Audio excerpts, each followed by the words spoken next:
What's up, everybody? My name's Sovereign here of GN, the network that revolves around you. If you are enjoying our content here on YouTube, make sure to check us out on Facebook, Twitter, Instagram, as well as Twitch for more content specific to those platforms. Today we're going to get into Unexplored, the Unlock Edition, thanks to our friend over at Digerati. But before we get into that, here's the trailer.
So Unexplored, I'm going to basically take out the excerpt from Steam, is the roguelite that feels like a roguelike. Praised for its fantastically generated dungeons, real-time combat, the surprising amount of content and depth, one of the best games of the year according to PC Gamer and Vice Waypoint. Oh boy. Oh boy. It's not often that I disagree with the other people that are out there, but I don't know. Greg, if you are listening, definitely go back to that initial screen where you're picking, if you're starting the game, how you're doing your mechanics, as well as your character. Because it's an oh no. You can tell right off the bat that this game definitely needs some more development. Sorry to say it, but definitely. I think what they're going for with this game is the Minecraft approach to dungeon crawling. I guess that would be the best way of putting it. It kind of does, but we'll break it down and see, and you'll see where I'm kind of coming from here.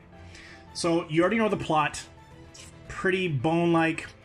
There are pieces of pages and books, stuff like that are drawn throughout the game that allow you to, I guess, put together some type of story.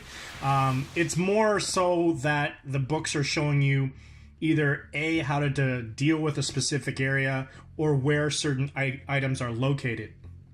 The gameplay definitely has that roguelike dungeon crawler aspect to it, where you are progressing through the dungeon, finding items. Some of them are unidentified, which you're going to have to identify either through blatantly using it on yourself or using it on the enemy.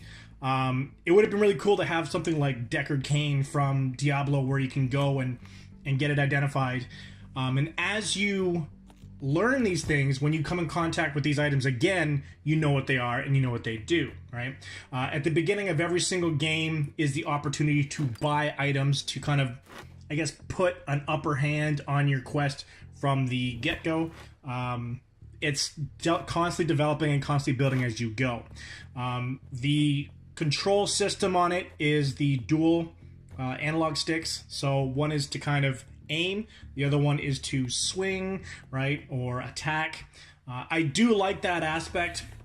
I think the one thing that really throws me off is, and I know they're trying to, like I said, do that simplified version, but when you have things like Diablo already out, you look at the character.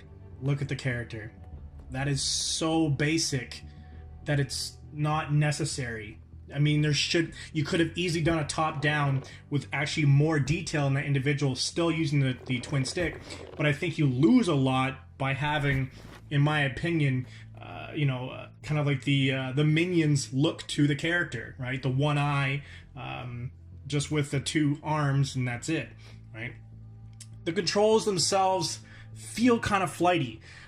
You can definitely tell that this is a port over from the PC, because it seems like there's way more things to take care of than your controller can even handle, right? Bringing up your inventory, moving to your, extra inventory. That whole sequence is very slow when it comes to on a console. They should have changed up the system more to fit the console, but it seems like they kind of ported it over and tried their best to make it kind of jam in there instead of redo the system to make it fit the console.